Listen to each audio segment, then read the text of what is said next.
Hi there. So in this video, I want to talk about the 8 guiding principles that doTERRA have put in place to ensure that responsible sourcing, sustainable sourcing is really their ongoing practice, and how they help to nurture the relationship with the distillers and the growers that are part of the botanical network. And so the first thing is that doTERRA strive to provide jobs. They want to create sustainable jobs for the local community, and so they work long term in these partnerships. When these communities know that they have security long term, of course it can allow them to do better work and to invest more time and resources into it. And especially in the rural and underdeveloped areas, they really want to help them create sustainable work. So for example, if one day these people stopped working with doTERRA, that they would already know more and have more resources to be able to continue to be economically self-sufficient. Now, the second point is providing fair and on-time payments, because before doTERRA came along into these particular communities, so obviously this is still the truth for other communities, these people have to go to a middleman. So they have to harvest the crops before they're ready and go to a middleman to get payment. And often they will be paid much lower than the crop is actually worth, because the middleman then sells it at a much higher value to make a greater profit. And also they have delayed payments or part payments. So the middleman will say, okay, well, I'll pay you some now and I'll pay you some later. And of course, these people then, they don't have proper cash flow, so they're without the income, and sometimes they never even receive that second payment. So it's really delayed payments and unfair payments. And what doTERRA do is they work with these communities. So sometimes they actually give them prepayments, or loans or something like that, to make sure that these communities have cash flow throughout the whole year, so that they can really, focus on their work without having that financial stress, or burden above them. And so it really helps them to manage their cash flow. But also sometimes doTERRA will pay them in terms of food or commodities, if that is what is more appropriate and necessarily and needed in that community. So of course they will see with the communities, okay, what works best for you. And if it is something else, then of course that doTERRA will help them and compensate them in that way. The third one is building supplier capacity. Now this means that doTERRA support projects and investments to improve the efficiency and also strengthen the production. So this means that they guarantee that they will have a superior crop. And it also guarantees that the local communities, of course, are always advancing and growing in terms of knowledge and equipment and things like that. Logistics, transportation, and that kind of thing.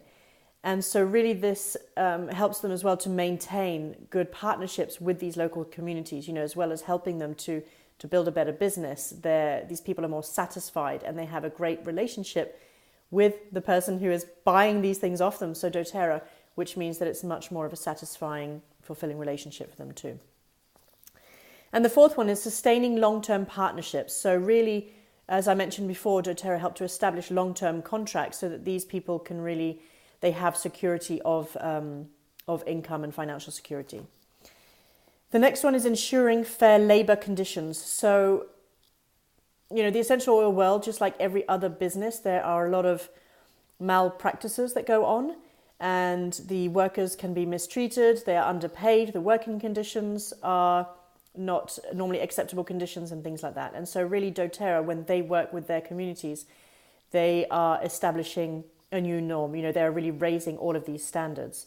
And then the next pillar, guiding principle, is promoting cooperatives. So with the Co-Impact Sourcing Initiative, doTERRA really supports the rights of farmers and growers and distillers and helps them to form a cooperative. So where before maybe there were, competing communities in the same local area doing the same type of work, doTERRA strive to bring them together, and they can also pool collective resources that they may have, equipment and things like that. And of course it helps to secure that whole area's economy, because it's really bringing those communities together rather than having fractions.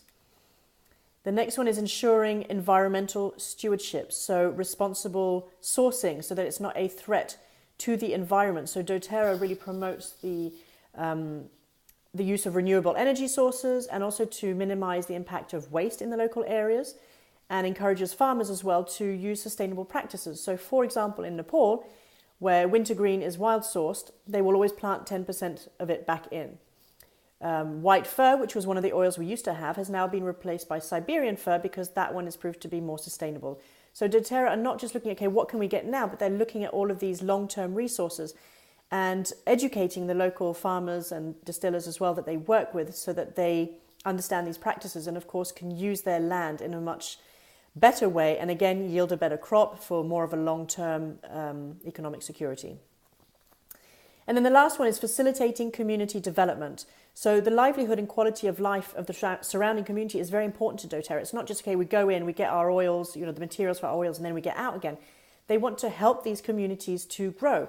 So they help by building schools, for example, or building housing, or building, help them to build a distillery, for example, in their local area, health clinics, clean water systems, all of these things that the community actually need to be able to thrive and have their basic needs met so that they can also do, better work because their lives are greatly improved. So doTERRA want it to be that one day, again, if they stopped working with them, that the lifestyle in that area for that community would have been improved through their collaboration with doTERRA. It's not just come and take what you can, but it's really how can we help this area to really rise up. Training facilities as well and things like that. So now that we know a bit about the doTERRA co-impact sourcing, we're going to talk about how and where some of the most popular oils are produced. But before we do that, I do want to share a little story from the Goddards, who are the one of the top people in doTERRA, and they went to visit Haiti. Now, in the work that doTERRA is doing in Haiti, obviously it's one of the poorest areas in the world, and then they were devastated by I can't even remember if it was a hurricane or an earthquake. With the work that doTERRA do there, they employ 5,000 families. Now, Haiti is quite a small island, which means that that's approximately 25,000 lives impacted, considering that each family has about, on average 4 or 5 kids. And then during the harvest time, they employ 15,000 people. Okay, that's where our vetiver is harvested. And Andy Goddard described how when they went to Haiti, there are so many entrepreneurs over there, people selling what they can, maybe they've made little knickknacks or whatever it is. And those of you who have traveled to other third world countries know this, there are stands all along the side of the road where people are just desperate to just sell, anything that they can find or put together. And, he said it was really heart-wrenching because they wanted to buy something from everyone, to really support them. And obviously you can't do that. But when they started moving up towards the mountain area and the energy was an energy of desperation, these people really need to get the money. There's such extreme poverty that they are desperate for people to buy things from them.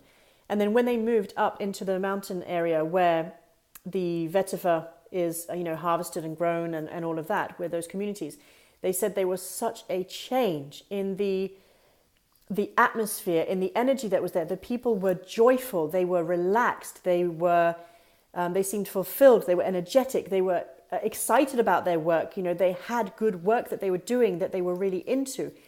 And this is really the stark contrast, because obviously before doTERRA came to work with them, they were also like the people that the Goddards saw, coming into Haiti at first and that desperation, and to see the change that has been created in local community. Well, it's not even local. 5,000 people, it's a lot of families. Really, that change has completely changed those people's lives around.